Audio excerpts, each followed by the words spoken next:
Good morning students, how are you? Fine, okay, good. So previous video में हम लोग discuss किया था जे थॉमसन का और डिस्कवरी ऑफ इलेक्ट्रॉन्स दिखा दिया गया था कि individual particles that carries negatively charged ions.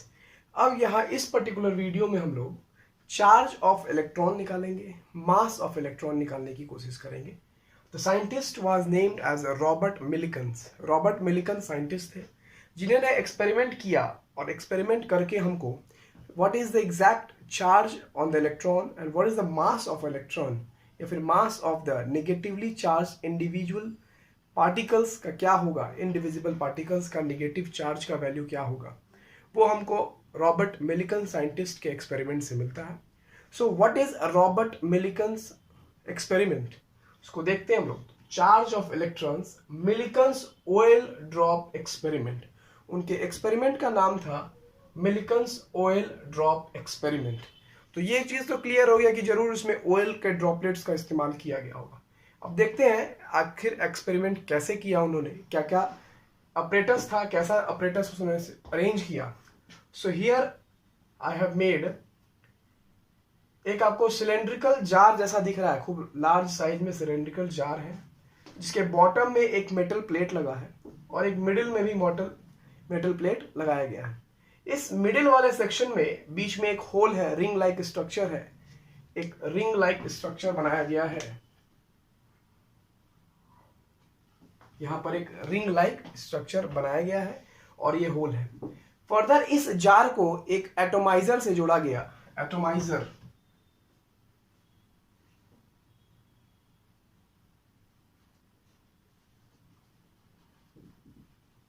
now what is atomizer? Atomizer is just a substance or a mechanical form where it can generate the smallest tiny particles जो generate करे उसको हम लोग एटोमाइजर बोलते हैं। जो आपके परफ्यूम बॉटल में भी ऊपर स्प्रे की तरह काम करता है, जो कि स्प्रे का स्मॉल टाइनी पार्टिकल्स आपको जनरेट करता है, उसको हम लोग क्या बोलते हैं?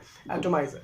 बस एटोमाइजर का काम यही होता है कि स्मॉल टाइनी पार्टिकल्स को वो जनरेट करे और ये एटोमाइजर फर्दर आपको ऑयल के टनल से जुड़ा होता है। ऑयल है जिसमें, उससे इसको जुड़ा गया है। जैसे इसको प्रेस कीजिएगा तो प्रेस करने के साथ में ऑयल ड्रॉपलेट्स आपको इसमें स्कैटर होना शुरू हो जाएगा। इसका मतलब क्या हो जाएगा? ऑयल ड्रॉपलेट्स आपको यहाँ पर स्कैटर होना शुरू हो जाएगा। किसमें? जो आपको वेसल दिया गया, जो आपको जार उसने यूज किया था उसमें। After that you will find that कुछ ऑयल ड्रॉपलेट्स आपको इस होल में से नीचे की तरफ आना शुरू कर जाएंगे। कुछ देर के बाद आके नीचे वाले मेटल प्लेट पर सेटल डाउन कर जाएगा। ठीक है, फिर उसके बाद क्या किया उसने? इस पूरे जार को एक पोटेंशियल से जोड़ दिया गया, एक्सटर्नल बैटरी अप्लाई किया गया विथ दिस टू प्लेट्स। उस दोनों प्लेट के बीच में एक एक्सटर्नल बैटरी जोड़ दिया गया जिसकी पोलैरिटी हो गई आपको ऊपर में पॉजिटिव और नीचे वाला टर्मिनल हो गया नेगेटिव। ठीक है, फर्दर फिर इस एक्सपेरिमेंट में उसने यहां पर एक टेलीस्कोप जोड़ा। क्या जोड़ा?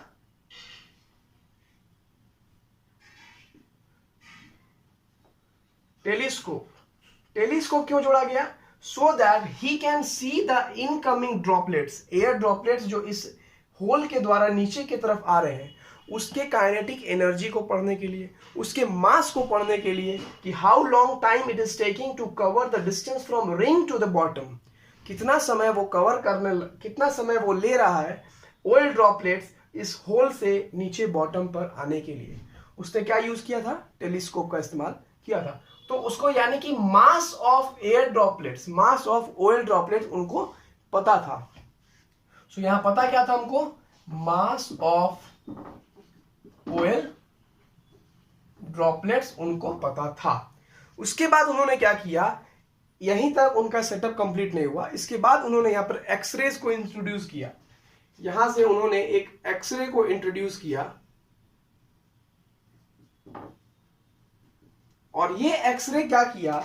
इस जार के अंदर जितने भी गैसियस मॉलिक्यूल्स थे, उस जार के अंदर जितने भी गैसियस मॉलिक्यूल्स थे, एक्सरेज ने उसको आयोनाइज करना शुरू कर दिया। जैसे ही गैस ने उसको आयोनाइज किया तो वो मेरा निगेटिवली चार्ज्ड पार्टिकल्स, जो आयोनाइज हो गया गैस, तो आयोनाइज होने के बाद में निगेटिवली चार्ज पार्टिकल्स आपको जाकर के ऑयल पार्टिकल पे स्ट्रक करना शुरू कर दिए।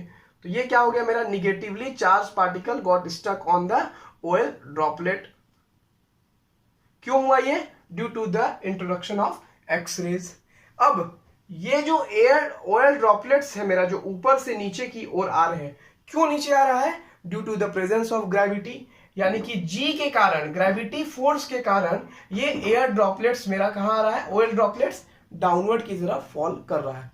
ये अलग बात है कि यहां पर सिर्फ ऑयल ड्रॉपलेट्स के साथ ग्रेविटी ही नहीं है, जबकि विस्कोसिटी भी काम करेगा, विस्कस फोर्स भी लग रहा है, लेकिन हम केमिस्ट्री के टर्म में यूज कर रहे हैं, फिजिक्स में नहीं जाना है। तो एक्सपेरिमेंटल पॉइंट ऑफ व्यू से हम सिर्फ क्या यूज करेंगे? Gravitational force, that is gravity के कारण ही डाउनफॉल हो रहा है ऑयल ड्रॉपलेट्स का ऊपर के नीचे की तरफ।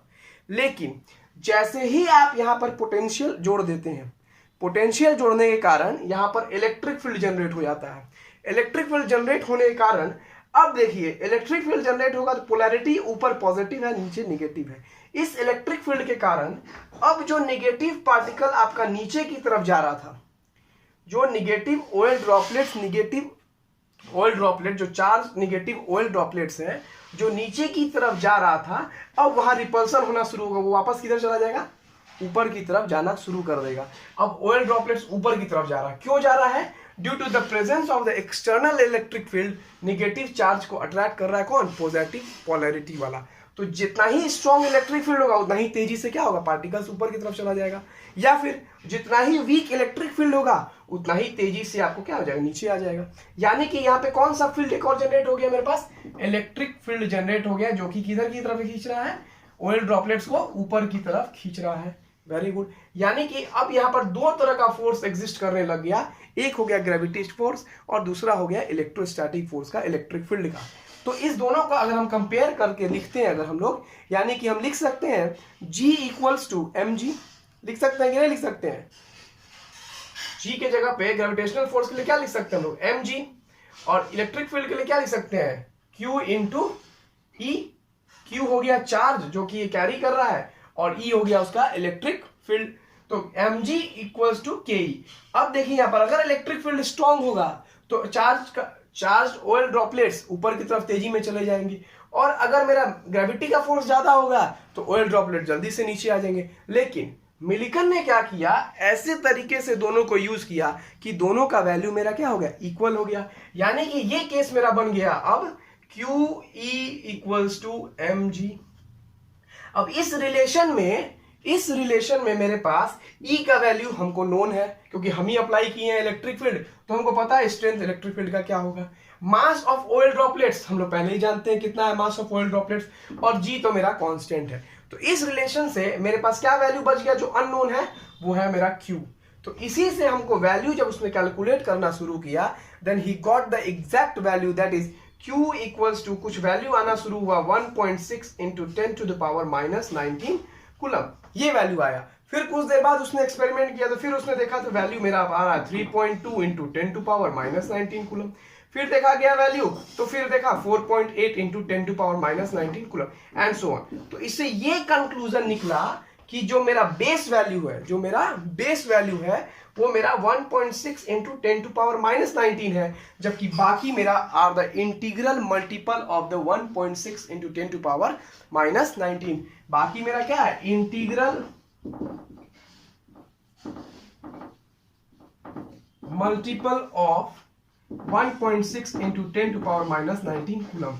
यानी कि 1.6 में वापस 1 से मल्टीप्लाई किए तो इतना आ गया, 2 से मल्टीप्लाई करोगे तो 3.2 आ जाएगा, 3 से मल्टीप्लाई कर देंगे तो 4 पॉइंट आ जाएगा 8। तो इसका मतलब ये हुआ कि these are the integral multiples of 1.6 into 10 to power minus 19। तो ये वैल्यू फिर कहां से आया मेरा? 3.2, 4.8। तो उसने ये पता किया, हो सकता है कि ये मेरा जो वैल्यू आ रहा है हो सकता है दो मेरा negatively charge particle oil droplet से जुड़ गया हो तो 3.2 आ रहा होगा। अगर 3 negatively charge particle oil droplet से जुड़ जाएगा तो 4.8 आ जाएगा। अगर एक निगेटिवली पार्टिकल से ऑयल ड्रॉपलेट जुड़ा हुआ है तो मेरा 1.6 आ रहा है। तो यहीं से कंक्लूजन निकला कि the value of charge that is Q is equal to 1.6 into 10 to the power minus 19 coulomb. यहीं से वो वैल्यू आ गया आपको Q equals to 1.6 into 10 to the power minus 19 coulomb. या फिर ऐसे भी लिख सकते हैं Q equals to E equals to minus लगा देते हैं, क्योंकि क्या है? ये निगेटिवली चार्ज है। इस यहाँ से हमको वैल्यू निकल गया Q का, दैट इज 1.6 इंटू 10⁻⁻19 कूलम।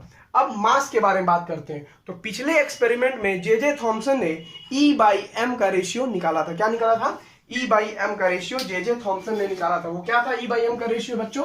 तो E/m का जो रेशियो था मेरे पास, वो क्या था? 1.758 E/m इक्वल्स टू 1.758 इंटू 10⁻⁻, कितना था? 1.758 into 10⁻11 coulomb per KG. Very good. तो अब यहां पर मेरे पास E का वैल्यू भी हमको मिल गया यहां से, और ये वैल्यू हमको पता ही है। तो यहां से फिर हमको M का वैल्यू जो मिला, यहां से फिर हमको M का वैल्यू जो डिराइव किया गया, वो था नियरली 9.01 इंटू 10⁻31 केजी। तो ये जो वैल्यू मेरा निकला M का, उसी को कहा जाता है mass of the negatively charged particle, यानी कि mass of electron, that is 9.01 into 10⁻31 KG. तो यहां पर अब देखिए जो मास ऑफ इलेक्ट्रॉन आया, तो यहां पे ये क्लियर कर दिया गया, जॉन डाल्टन्स के थ्योरी को यहां पे पूरे तरीका से कैंसिल करके, ड्रॉबैक दिखा के फेल कर दिया गया, that he told that atom is the smallest indivisible particle of the matter. लेकिन अब इसका वैल्यू जो है 10⁻31 केजी है। कितना है? 31। तो कितना टाइम्स छोटा होगा उस एटम से? यानी कि यहां से ये डिस्कवरी नया हुआ कि एटम से भी बहुत छोटा पार्टिकल्स प्रेजेंट होता है एलिमेंट्स में, जिसका नाम दिया गया निगेटिवली चार्ज पार्टिकल्स, और उसका नाम दिया गया इलेक्ट्रॉन्स। लेकिन इसके थ्योरी का भी ड्रॉबैक्स था। किसके थ्योरी का? किसके थ्योरी का? मिलिकन्स ओयल ड्रॉप एक्सपेरिमेंट, यानी कि रॉबर्ट मिलिकन के थ्योरी में भी, एक्सपेरिमेंट में भी ड्रॉबैक निकला। क्या था वो ड्रॉबैक? वो देखिए, बहुत इंटरेस्टिंग है। उसके थ्योरी से ये ड्रॉबैक निकला कि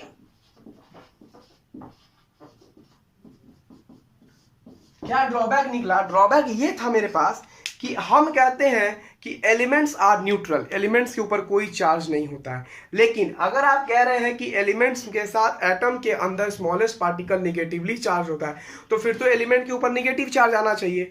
लेकिन एलिमेंट के ऊपर निगेटिव चार्ज नहीं आता है।